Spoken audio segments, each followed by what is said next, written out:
64ാമത് സംസ്ഥാന സ്കൂൾ കലോത്സവത്തിന്റെ മത്സര ഇനങ്ങൾ ഓരോ വേദിയിലായി പുരോഗമിച്ചുകൊണ്ടിരിക്കുകയാണ്. നേരത്തെ നമ്മൾ കണ്ടത് വേദി 1 സൂര്യകാന്തിയിൽ പുരോഗമിച്ചുകൊണ്ടിരിക്കുന്ന ഹൈസ്കൂൾ വിഭാഗം പെൺകുട്ടികളുടെ ഭരതനാട്യ മോഹിനിയാട്ട മത്സരമാണ്.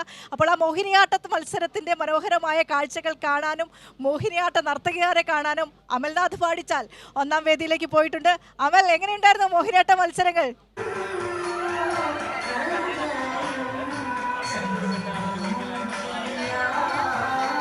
മോഹിനിയാട്ട മത്സരം നല്ല അടിപൊളിയായി വേദി 1 സൂര്യകാന്തിയിൽ ഇപ്പോൾ നടന്നുകൊണ്ടിരിക്കുകയാണ്. വലിയ തിരക്ക് തന്നെ, അതായത് അത് എടുത്തു പറയേണ്ടതാണ്. ഈ വേദി 1 നല്ല തിരക്ക് തന്നെയുണ്ട് ഈ മോഹിനിയാട്ട മത്സരം. അതിനുശേഷം സംഘനൃത്തം, അങ്ങനെ ഗ്ലാമർ ഇനങ്ങളാണ് ഈ വേദി 1 ഉള്ളത്. ഇപ്പോൾ മോഹിനിയാട്ടം ഹൈസ്കൂൾ വിഭാഗത്തിന്റെ മോഹിനിയാട്ട മത്സരം പുരോഗമിച്ചുകൊണ്ടിരിക്കുകയാണ്. നമുക്ക് ഈ മത്സര ഇനത്തിൽ പങ്കെടുത്ത ഒരു മത്സരാർത്ഥി കൂടിയുണ്ട്, നമുക്ക് അവരിലേക്ക് കൂടി പോകാം. എന്താണ് പേര്? എവിടെ നിന്നാ വരുന്നത്? കോട്ടയം ജില്ലയിൽ. എങ്ങനെയുണ്ടായിരുന്നു മത്സരം? ടെൻഷൻ ഉണ്ടായിരുന്നു, കേറിയപ്പോൾ കുഴപ്പമില്ല. ടെൻഷൻ ഉണ്ടായിരുന്നു, ആദ്യത്തെ ഒരു കുറച്ച് നിമിഷം ടെൻഷൻ ഉണ്ടായിരുന്നു, പിന്നെ അങ്ങ് ഓക്കെ. എങ്ങനെ, എത്ര നാളായി മത്സര രംഗത്ത്? ഞാൻ 3ാമത്തെ വയസ്സ് തൊട്ട് പഠിക്കുന്നുണ്ട്. ഞാൻ ആദ്യമായിട്ടാണ് സ്റ്റേറ്റ് വരുന്നത്. ആദ്യമായിട്ടാണ്. അപ്പൊ എന്തായാലും ആദ്യത്തെ അനുഭവം എന്തായാലും അടിപൊളി. അമ്മയാണ്? അതെ. RLV ഗായത്രി. വിജയകുമാർ. ആരാണ് ഇത് പഠിപ്പിച്ചു കൊടുക്കുന്ന? എങ്ങനെയാണോ ഈ പരിശീലനം, അതൊക്കെ എങ്ങനെയായിരുന്നു? എത്ര നാളായി?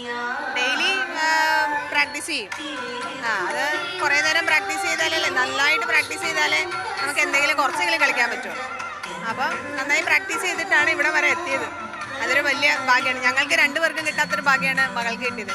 ഞങ്ങൾ 2 പേരും സ്റ്റേറ്റിൽ മത്സരിച്ചിട്ടില്ല. അപ്പോൾ ടെൻഷൻ ഉണ്ടായെന്നാ പറയുന്നത്. അപ്പോൾ അതിനേക്കാൾ ടെൻഷൻ ആയിരിക്കും എന്തായാലും രക്ഷിതാക്കൾ. തീർച്ചയായിട്ടും ഭയങ്കര ടെൻഷനാണ്. ഒന്നാമത് ആദ്യത്തെ കണ്ടസ്റ്റന്റ് ആയിരുന്നു, അപ്പോൾ അതിൻ്റെ ഒരു ടെൻഷൻ വേറെ. അപ്പോൾ ഈ കലോത്സവം തുടങ്ങുന്നത് തന്നെ മോളിൽ നിന്നായിരുന്നു. അപ്പോൾ അത് നമുക്കൊരു വലിയ ഭാഗ്യമാണ്, അതുപോലെ അതോടൊപ്പം തന്നെ വലിയൊരു ടെൻഷനുമാണ്. അതെ അതെ അതെ അതെ. അപ്പോൾ എന്തായാലും സമ്മാനം പ്രൈസിലേക്ക് വരുമ്പോൾ അങ്ങനെ ഒന്നാമത് എത്തട്ടെ അല്ലേ? അതെ, പ്രതീക്ഷ ഉണ്ടല്ലേ? ഇവിടെ അങ്ങനെയില്ല, നമുക്ക് A ഗ്രേഡ് കിട്ടണം എന്നുള്ള പ്രാർത്ഥന മാത്രമേ ഉള്ളൂ. ഇവിടെ വരെ എത്തിയില്ല. അതെ അതെ അതെ അതെ, ഇവിടെ വരെ എത്താൻ പറ്റിയില്ല, അതൊരു വലിയ മഹാഭാഗ്യമായിട്ടാണ്. മോളെ പ്രതീക്ഷ എങ്ങനെയാ? കുഴപ്പമില്ലായിരുന്നു. ഓക്കെ, എന്നാലും A ഗ്രേഡ് കിട്ടണമെന്നല്ല.